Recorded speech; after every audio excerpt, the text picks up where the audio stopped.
Entonces continuamos. Cualquier duda, comentario, pregunta, me lo escriben al chat o me dicen. No importa que me interrumpa. Bueno, entonces, habíamos quedado en la segunda sesión que sí, que esta política de contención se iba a implementar durante 45 años. Todos los presidentes que continuarían iban a aplicar esa política. Bueno, entonces, de cualquier partido, no importa del partido que fuera. Ahora entonces, aquí nos quedamos. Este, a ver, aquí nos habíamos quedado acá. Queda claro que Estados Unidos, no, a ver, aquí.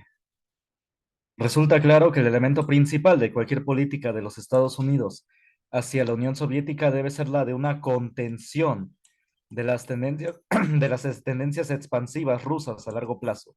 Paciente, firme y vigiladora. Bueno, ahí nos quedamos. Queda claro que Estados Unidos no puede disfrutar en un futuro previsible de ninguna intimidad política con el régimen soviético.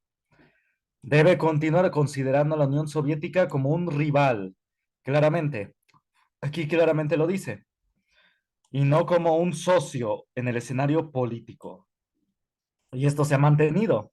Ya disuelta la Unión Soviética, pues ahora es el rival de Rusia, ¿no? Entonces, siempre ha sido así. Siempre han sido rivales. Bueno, aparentemente, pero sí, en su mayoría. Bueno, digamos que sí, digamos que son rivales. Entonces, lo digo porque en la Segunda Guerra, pues fueron aliados. Entonces, pero pues misteriosamente, la Segunda Guerra dejaron al lado sus ideologías completamente contrapuestas para eliminar a otros cuya ideología eran diferentes a ambos. Bueno, eso ya lo había dicho.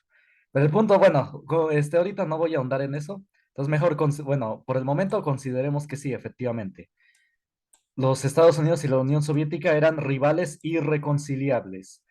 Y lo vemos actualmente con Rusia, que siguen en pleitos, ¿no? Estados Unidos y Rusia siguen siendo rivales. Entonces, esto sí, sería casi para toda una tesis. ¿Por qué siempre Estados Unidos y Rusia están en conflicto? ¿O desde cuándo empezó? Si desde esto de la Unión Soviética. Pero sería interesante estudiarlo, ¿no? ¿Por qué siguen en conflicto? Bueno, que alguna de las razones podría ser que Rusia estaría compitiendo con Estados Unidos en superioridad militar económica. Bueno, si Rusia se alía con China, que efectivamente es aliado, ya superarían a Estados Unidos en materia económica. Entonces, quizás sí, por eso también siguen todavía como rivales. Todos quieren ser el número uno, el más, pues sí, el más poderoso. Bueno, entonces sigamos. Debe seguir preparado para esperar que las políticas soviéticas reflejen no un amor abstracto por la paz y la estabilidad, ni una fe verdadera en la posibilidad de una coexistencia permanente y feliz.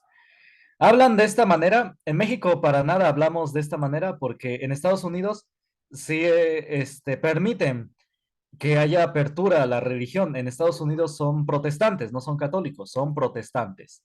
Eh, este, Esto lo dice también Alfredo Jalife, son protestantes. Y ellos sí, como que a veces meten palabras hasta un poco religiosas. A ellos sí se les permite y a nosotros no. Ahí sí, de plano. A un político que hable así, de fe, dice fe verdadera, paz y así. Bueno, paz y ocupan. Pero así fe verdadera, lo cuelgan, lo fusilan en México. Dice, en la posibilidad de una coexistencia permanente y feliz entre los mundos socialista y capitalista. Es decir, que esto es imposible, sino más bien una cautelosa y persistente presión tendiente a impulsar la disrupción y el debilitamiento de toda influencia y poder rival. Aquí, esta es la clave. También esto aquí nos da la respuesta un poco del conflicto en Ucrania. Es que miren, así es como esta fue la política de Estados Unidos. Estados Unidos iba a crear conflictos para que la Unión Soviética gastara sus recursos, sus soldados, para lidiar con esos conflictos indirectos, como en Corea, en Vietnam, los que cité. Y es un poco lo que está sucediendo hoy más bien es prácticamente lo mismo lo que está sucediendo en Ucrania. Estados Unidos quiere debilitar a Rusia, aquí como dice, está impulsando la disrupción y el debilitamiento de toda influencia y poder rival. A través del conflicto de Ucrania, quiere que Rusia gaste sus recursos, su milicia en ese conflicto para poder irlo debilitando. Entonces, sí, es la política que ha estado implementando Estados Unidos para evitar un enfrentamiento directo. Porque si Estados Unidos se hubiera enfrentado a la Unión Soviética directamente, pues como ambos tenían, tenían las armas nucleares, se hubieran destruido, se hubiera salido rápidamente de las manos. Y actualmente lo es con Rusia. Si Estados Unidos no se puede enfrentar directamente con Rusia, porque pues ambos tienen armas nucleares y rápidamente se saldría el conflicto de las manos para ambos. Digamos que no les importen los demás países, digamos que no les importa que caiga una bombita, una bomba en México o en Europa, sino que les importan ellos. Entonces, por eso. De hecho, Rusia creo que tiene una ojiva más que Estados Unidos, creo. O bueno, creo que como han pasado años, cuando yo lo leí hace unos 4 años, Rusia tenía solamente una ojiva más que Estados Unidos, una arma nuclear más que Estados Unidos. Entonces, actualmente ya han de haber hecho más, pero sí, hasta hace unos años Rusia le ganaba, nada más por uno le ganaba. Pero sí, efectivamente, esta es la política que se llevó a cabo y que incluso se sigue llevando a cabo. Vamos a seguir. George Kennan, el que diseñó esta política, consideraba que los líderes soviéticos se sentirían siempre inseguros respecto de su capacidad y habilidad para mantenerse en el poder, hackeados como lo estaban entre fuerzas antagónicas dentro de la propia sociedad soviética, en lo interno, y la hostilidad anglo-estadounidense en lo externo. Esta inseguridad los obligaría a adoptar una conducta activista y agresiva en su política exterior, por lo que Kennan concluía proféticamente, por cierto, diciendo que los Estados Unidos tienen el poder para incrementar enormemente las tensiones bajo las cuales la política externa soviética debe operar, forzando sobre el Kremlin, ya les dije, el gobierno soviético y ahora ruso, un grado mucho mayor de moderación y circunspección del que ha venido observando en años recientes, y de esta manera promover tendencias que eventualmente encontrarán su salida, o bien en una fractura, o si no en el gradual debilitamiento del poder soviético. Eso es lo que lo que hicieron. Querían que por medio de conflictos, como dije, se debilitara la Unión Soviética y ya por conflictos internos finalmente terminara en su disolución, en su destrucción, que efectivamente así fue. Entonces, y es lo que ahora se quiere hacer con Ucrania. Quieren que Rusia se debilite y también internamente, que como que por el conflicto la gente no le guste y haya ciertas revueltas. Y de hecho las hay, ¿no? Que había ciertos grupos rebeldes, ¿no? Dentro de Rusia. Entonces sí, es la continuación, se sigue aplicando esta política actualmente para debilitar, en este caso, a Rusia, ahora, actualmente. Y otra vez, vuelvo a decir, ninguno es el bueno, simplemente cada país tiene sus intereses, pero ambos han ocupado la fuerza militar de manera, con una violencia desmedida, ¿eh? Eso hay que decirlo. Entonces, sí, muchos estudiantes al leer historia cometen el error de tomar partido, de tomar, pues sí, simpatía por un cierto grupo, ¿no? Pero no debe ser así, se deben leer y analizar los hechos como son. Y no hay que pensar que uno es el bueno y el otro es el malo. Bueno, sigamos. Sigue diciendo el autor, las recomendaciones de Kennan se transformaron en la doctrina Truman. Esa es la doctrina Truman. Fue lo que hizo George Kennan, todo lo que él diseñó, lo que él planeó, ¿no? La planeación estratégica. Eso es la doctrina Truman. Tiene el nombre porque, pues, del presidente, ¿no? Que estaba en turno y que dijo este discurso. Entonces, siempre los presidentes tienen su equipo de planeación, pero obviamente el que está a la cabeza, el que es el que, como el visible, es el presidente que esté, pero no necesariamente él hace toda la política. Sí hará unas, hay presidentes que han hecho la política, son los que les llaman estadistas, pero la mayoría Incluso ellos, los estadistas, tienen su equipo que le ayudan, ¿no? Y así debe ser, así debe ser. Uno no debe planear todo. Debe ayudarse, ¿no? Debe haber todo un equipo, toda una serie de personas preparadas y con visión para sacar al país. Bueno, sacar el problema, ¿no? En este caso, sí, en Estados Unidos, pues quieran o no, pues sí, tenían su grupo de intelectuales, de gente que sabía. Entonces, sí que sacaron y llevaron a cabo esta política. Que sí les resultó. Y es lo que falta en México, falta un grupo, bueno, o instituciones que se encarguen de diseñar política, pero verdadera política para el país y no política para que beneficie a otros países, a Estados Unidos o a otro país o a otras ideologías, ¿no? Otros grupos. De hecho, sí, porque en México hay instituciones, pero todas son para la ideología del feminismo, de género y para beneficiar a Estados Unidos. Realmente es lo que también pasa acá. En cambio, Estados Unidos tiene instituciones para diseñar su política y sacarlo adelante. Entonces, realmente es lo que falta. Ya he mencionado algunas de esas instituciones. Bueno, instituciones que reclutan y que tienen personas como George Kennan, bueno, tenían personas como George Kennan que realmente sabían, ¿no? Y que tenían esa visión. ¿Dudas hasta acá? ¿Comentarios?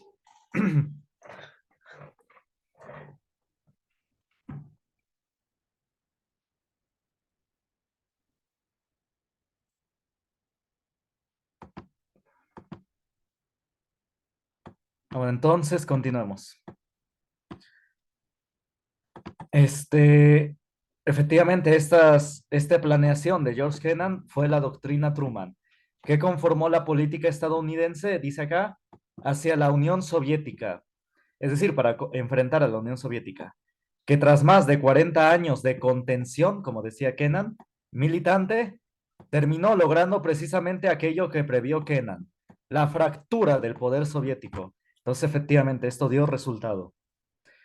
Su tesis y recomendación de contener las ambiciones soviéticas en los años de la posguerra, es decir, después de la Segunda Guerra Mundial, formaría la piedra angular de la política exterior estadounidense, de todos los presidentes que siguieron.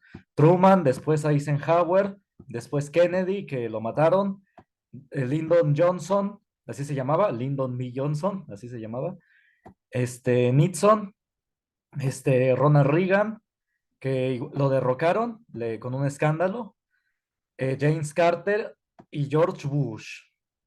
Bueno, faltó aquí, no, Bush padre, y ya después entró Clinton y después Bush hijo, la dinastía de los Bush. Sus padres sí habrán oído de George Bush, ustedes ya no les tocó eso.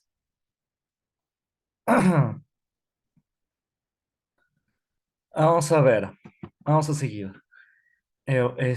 O bueno, sus abuelos. Al poco tiempo, en abril de 1950, la estrategia de Kennan se vio complementada por otra. Es lo que les digo, aquí fueron dos personas principales las que diseñaron esta política. La otra persona se llamó Paul Nietzsche, aquí lo dice. Este, consistente, dice, en un memorándum secreto y que después fue publicado. Después, conforme pasan los años, van publicando los documentos secretos que se usaron en la Segunda Guerra Mundial, en la Guerra Fría. Es lo que ha estado pasando estos años. Ya conforme pasan, los publican, ya los publican para el público.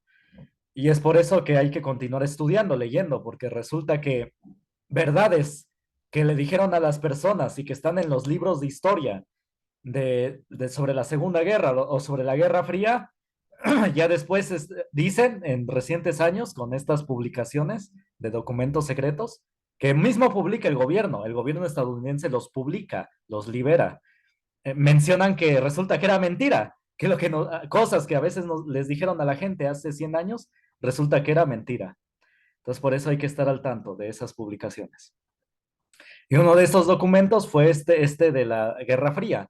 Dice del Consejo de Seguridad Nacional, el National Security Council, que fue publicado en 1950, conocido por su número NSC, National Security Council, del 68 por el año. Ah, no, no, 68 es otra cosa, perdón.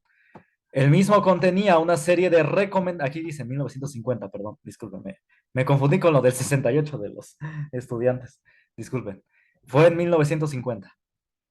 Bueno, entonces el mismo contenía una serie de recomendaciones para que el gobierno profundizara la militarización de la política exterior norteamericana a través de diversas estrategias orientadas a detener y contener los avances soviéticos.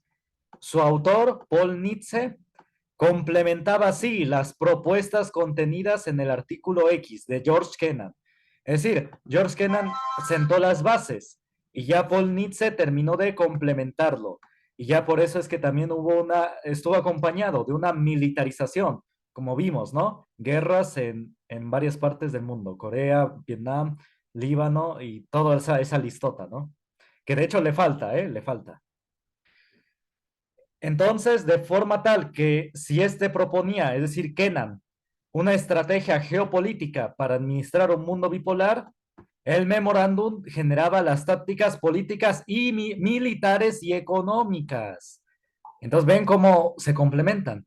Kennan su enfoque era geopolítico y ya Paul Nitze le complementó. Dentro de la geopolítica ya metió, porque así es, lo militar y lo económico. Le complementó, lo hizo mejor, digamos, para ellos, para Estados Unidos. Entonces sí, fue entre los dos los que diseñaron esta política de la contención, toda esta política que siguió Estados Unidos durante la Guerra Fría. Eso es importantísimo saberlo. Entonces escribamos la política de contención de Estados Unidos, escriban, fue diseñada. Es decir, fue creada, me refiero a diseñada es todo, creada, planeada, todo. Con eso englobo diseñada. Por George Kennan.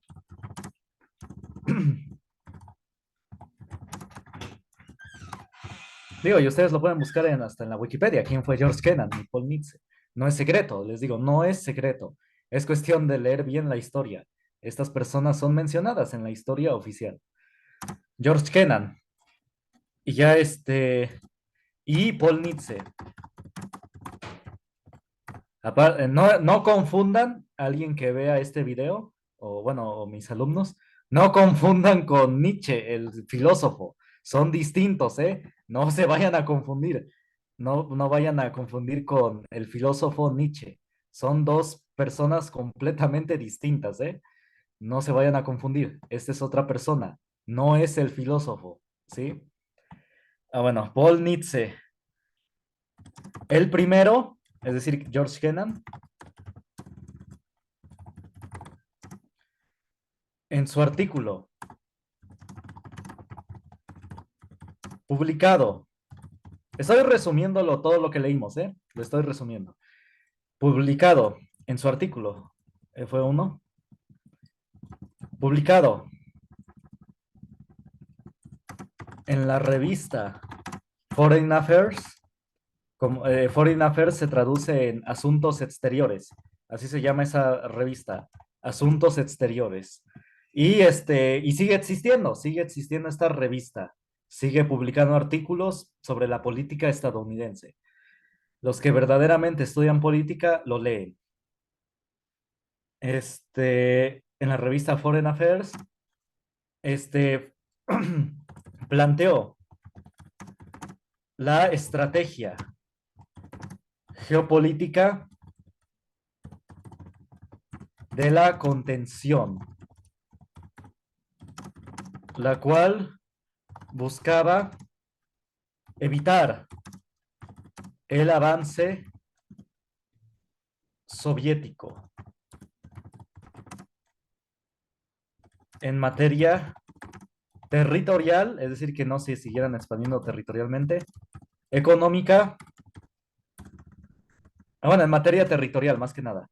Fue geopolítico, por eso es geopolítica, tiene que ver con el territorio. Bueno, es el avance soviético.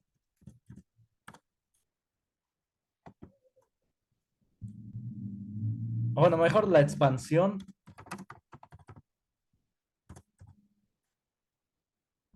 Bueno, mejor sí el avance soviético en su territorio. Bueno, de su territorio. Es decir, no se, Estados Unidos, como dije, no se dedicó a invadir o a recuperar esos países que había invadido la Unión Soviética, no, los dejó, sino que solamente se dedicó a evitar que se siguieran expandiendo. ¿Todo bien?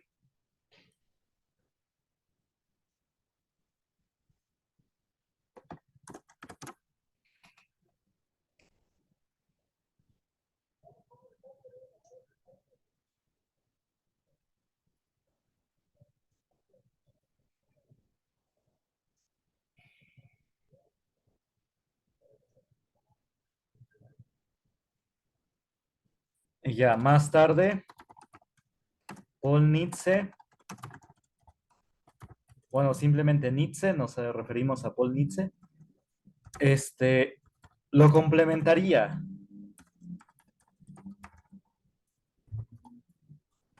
con estrategias, sobre todo militares y económicas. Ahí está. A ver, copien todo esto.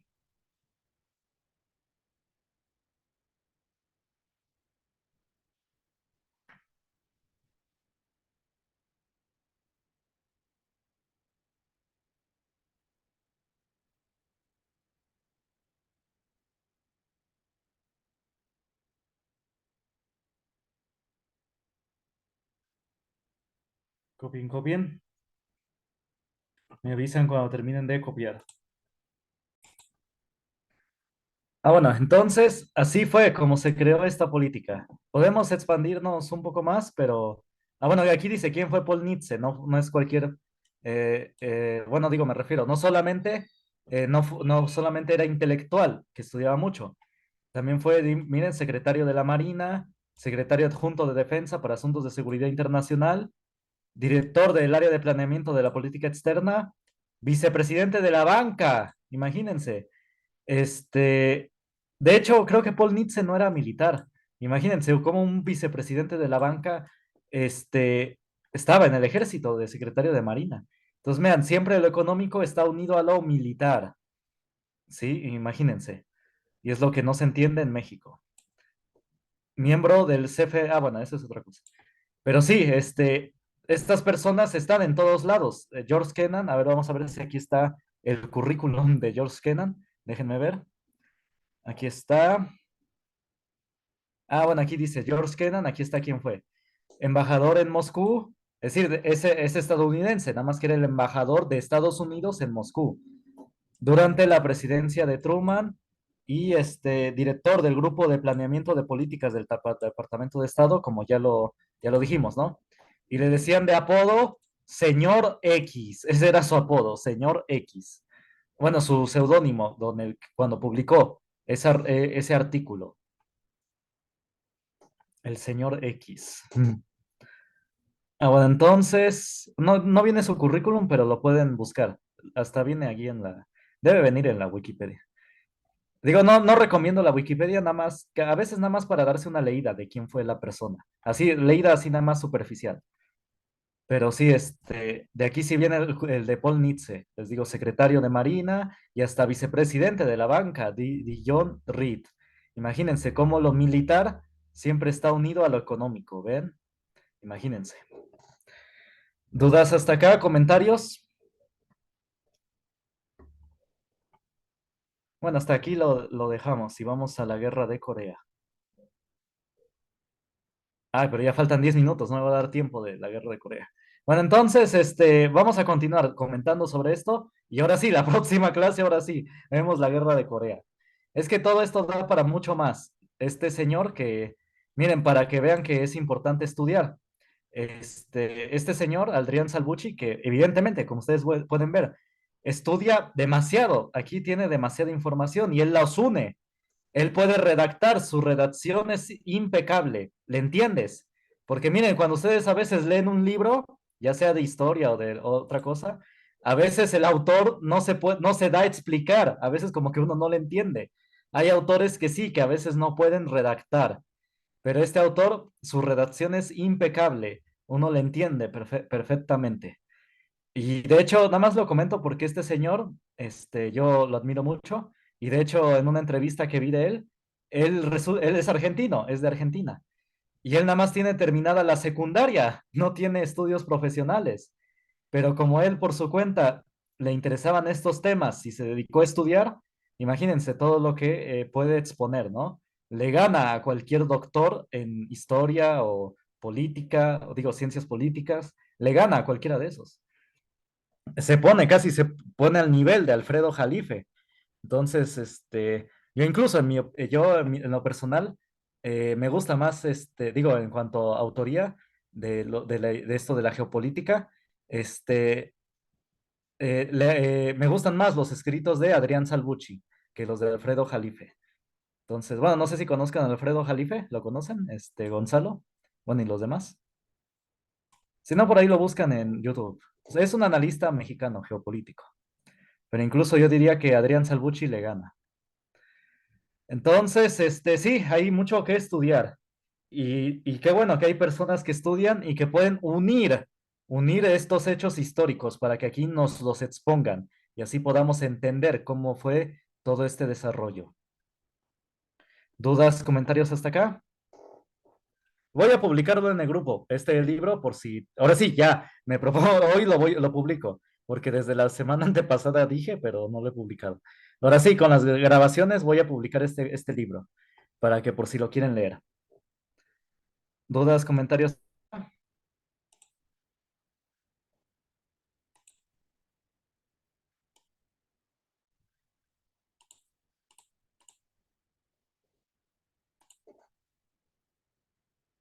Bueno, entonces sigamos. Entonces, ya con estas dos políticas, puestas en marcha, diseñadas por estos dos señores, aquí dice,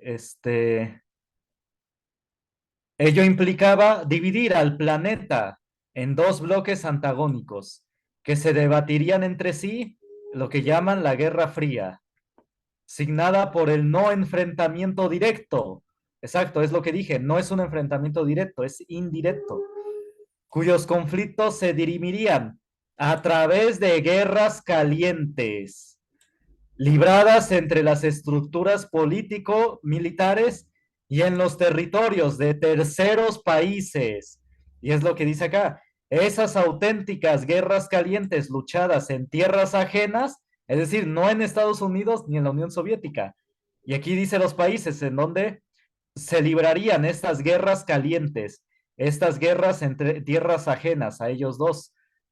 Aquí los que ya dijimos, Corea, Vietnam, Angola, Afganistán, Nicaragua, Palestina, Guatemala, El Salvador, Medio Oriente, la República Dominicana, Granada, Malvinas, Camboya, mecha. Para citar algunas de ellas, les digo, la lista es larga, es mucho más.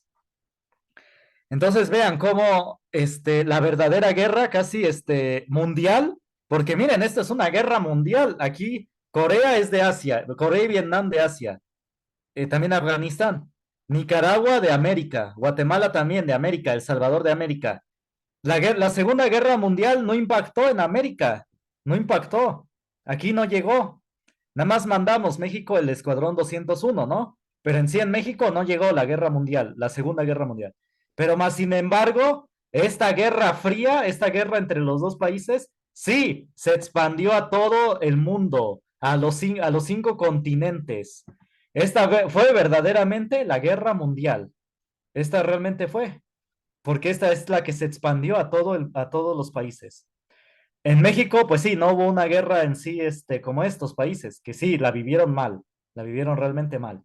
En México fue más que nada la ideología que impactó, como les digo, en lo del 68, y en otras revueltas, en los llamados grupos, ¿cómo les llamaban?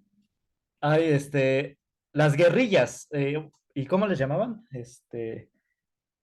Sí, las guerrillas, las milicias, como los zapatistas en Chiapas, también no fueron los únicos, los zapatistas, fueron varios.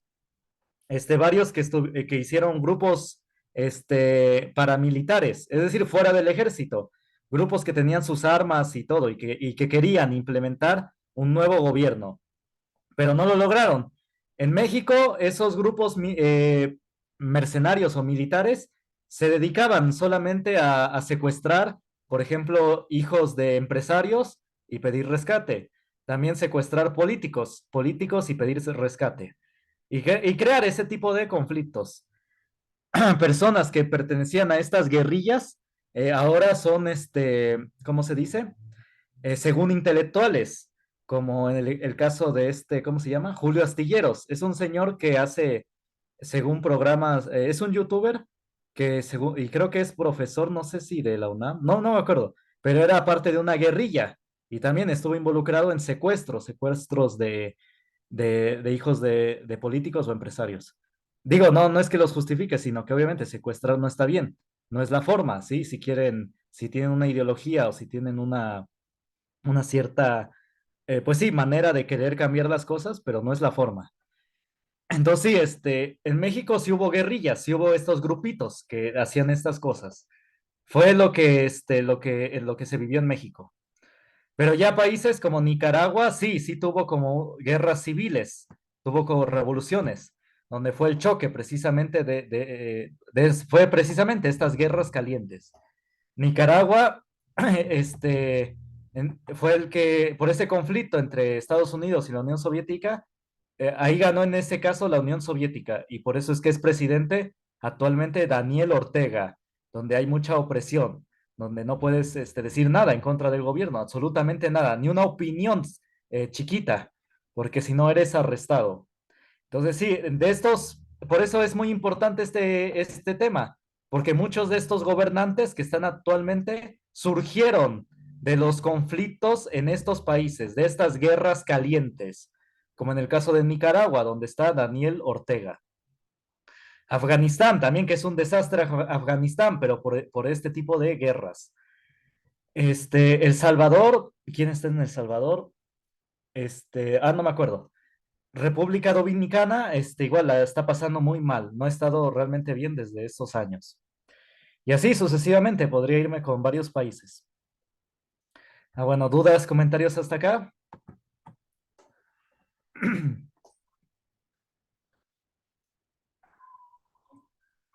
Entonces, en unos países afectó más estas guerras calientes, estas, por así decirlas, guerras calientes, estos enfrentamientos indirectos entre Estados Unidos y la Unión Soviética. En algunos países afectó más y en otros menos. En México, pues sí afectó, pero como dije, en menos cantidad. Y ya otros países que realmente la pasaron mal, como Nicaragua. Y ni se diga Corea y Vietnam, donde hubo genocidios, Camboya igual, ni se diga ellos, los pasaron, mataron, aniquilaron a buena parte de su población. ¿Dudas, comentarios hasta acá? También hubo unas guerras tibias, que eran golpes de estado en Chile, Argentina, Brasil, Uruguay, Paraguay, Bolivia y Perú. Entonces hubo de todo. Realmente, les digo, esta fue la verdadera guerra mundial, porque se expandió a todos los países. Entonces, después, sí, golpes de Estado, algunos hechos por la CIA, otros hechos por la Unión Soviética. Así, ¿me entienden? Ambos países intervinieron en los demás países del mundo, ambos. Hicieron golpes de Estado en Chile, Argentina, Brasil, Uruguay, Perú, la mayoría de América. En México no hubo eso porque somos vecinos de Estados Unidos. Eso como que nos mantuvo lejos de la influencia soviética. Digo, también Estados Unidos nos ha oprimido, nos ha causado pobreza. Nada más digo los hechos. Nuestra influencia es más de Estados Unidos porque somos vecinos de él. Por eso, porque es nuestro vecino, por eso nuestra influencia total es de Estados Unidos. Si México fuera, digo, en un hipotético, estaría vecino de la Unión Soviética, pues hubiéramos sido dominados por la Unión Soviética. Pero como somos vecinos de Estados Unidos, por eso somos controlados por Estados Unidos. Entonces, mucho tiene que ver el territorio, la vecindad, quién es tu vecino. Entonces, es lo que ha estado pasando. ¿Dudas hasta acá? ¿Comentarios?